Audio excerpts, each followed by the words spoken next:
Hello and welcome to ET Inside, where we get you a 360-degree view of the big picture in business and economy. I'm Sridhar Ramakrishnan, and here's what we have for you on the show today.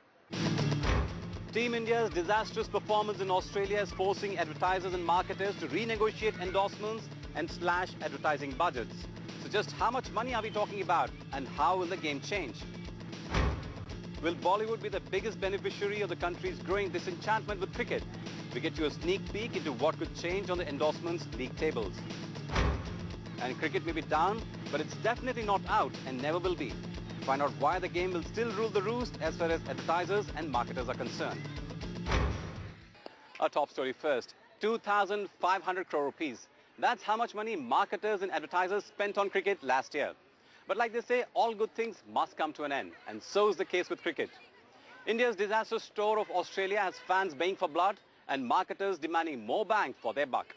Nikhil Sivadas tells you how India's favorite sport is losing its winning edge.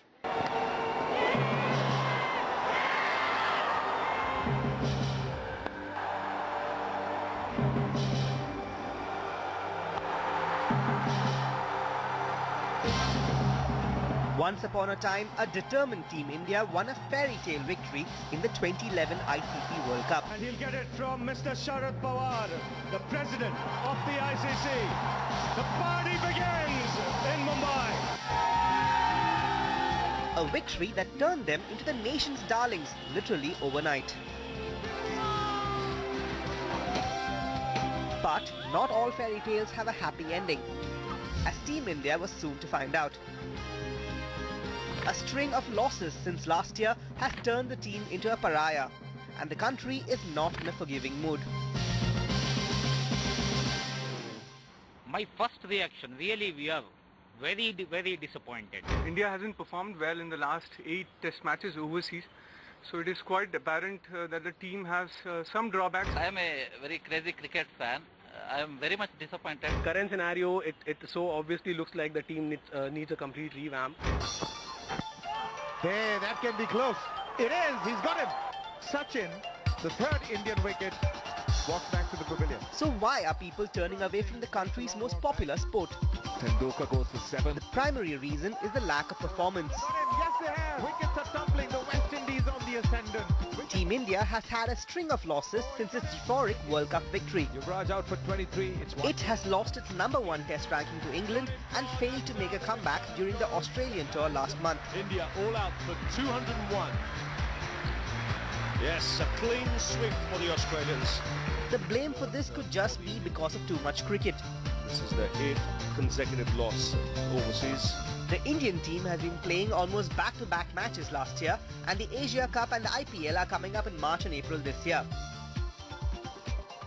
Experts believe that this hectic schedule means that the team's performance could potentially suffer in upcoming matches as well. Third wicket this morning. We have been playing the same team again and again for each and every match, I think for each and every tour, and they look a tired lot. But unfortunately, the part is that I think we don't have any players, I think who would, they play at the international level. But this may be far away. Other sports may have apex organizations that can control the way the game is played to prevent overusing players. But power in cricket lies within the individual member countries. So a central body like the ICC cannot set terms to individual bodies like the BCCI, which are free to set schedules and matches as they see fit.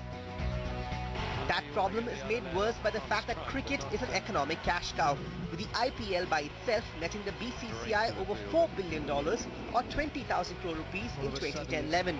The pressure mounts. Experts believe that the sheer numbers involved means that reforms of any kind will be unlikely in the short term.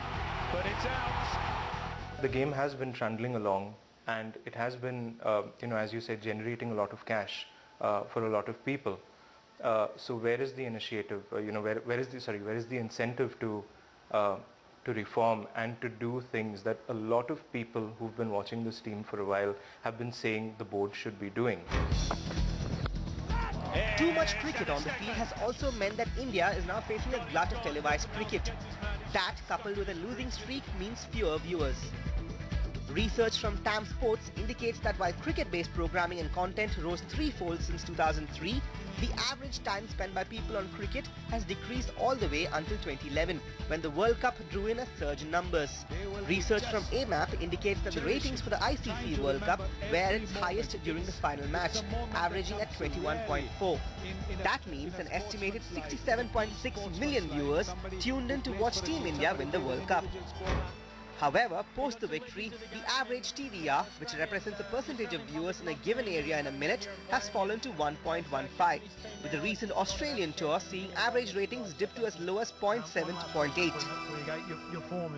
The average ratings of India post the World Cup have gone to 1.15 as against 1.21 in 2010. So there is a slight dip there, about 5% dip there. That's bad news for advertisers and marketers in a cricket-crazy country like India, which has over 176 million viewers following the game. Cricket last year was responsible for more than a quarter of the country's $2.4 billion advertisement revenue pie. However, continued poor performance could not just turn viewers away, but even marketers as well. Typically, a large corporate could invest anywhere between 10 to 50 crore rupees every year on advertising spots as well as in creating marketing campaigns based around cricket. But the continued poor performance has caused many corporates to complain that brand cricket is overvalued, with returns not matching the investments.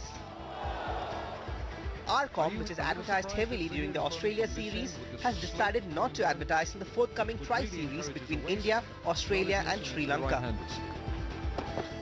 Clearly it's a commercial-led decision, and given the existing economics of one-day series, we've decided to just be out of it.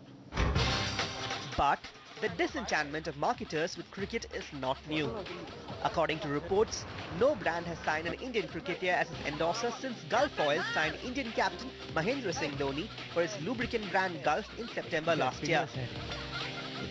Thank you, sir. What, sir? That's not all. Coca-Cola had planned 6.5 million Sachin special cans to celebrate his 100th international century. But the company is still waiting for the magical moment as 10 months have passed since Sachin scored his 99th century.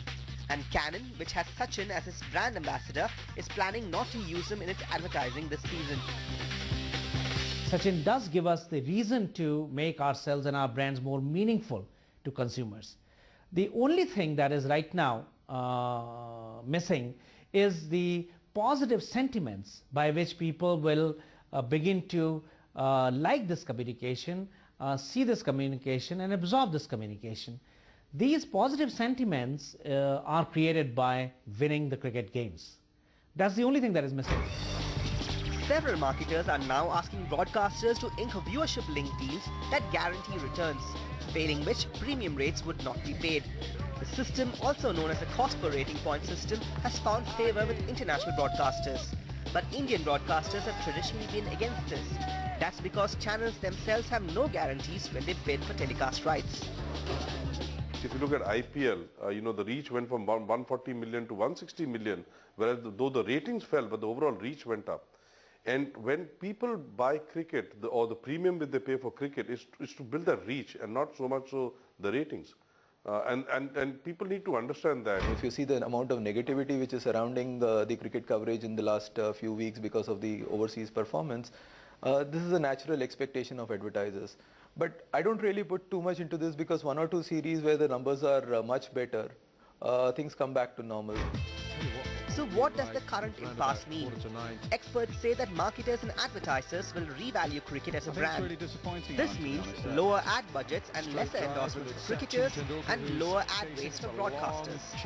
Advertising spots for the recent matches were sold for an estimated 70 to 80,000 rupees for test matches and 2.75 to 3.25 lakh rupees for ODIs. Sponsors are going to say, listen, you say 5-day test match, we attach our promotional schemes for 5-day expected promotion and the test match gets over in 2 days. So who's going to pay for the balance 3 days? So I think the arrogance of pricing will come down to a level of attitudinal and a bit more friendly than the past. Experts expect that these rates will fall by as much as 20% this year. But that's not to mean that cricket will not retain its position as the most popular segment with advertisers. One good series could well mean that the game will turn on its head. After all, public memory is short and everyone loves fairy tales. Indeed, but the question is, Who will marketers turn to as cricket loses its sheen? That story is coming up after this short break. Stay with us.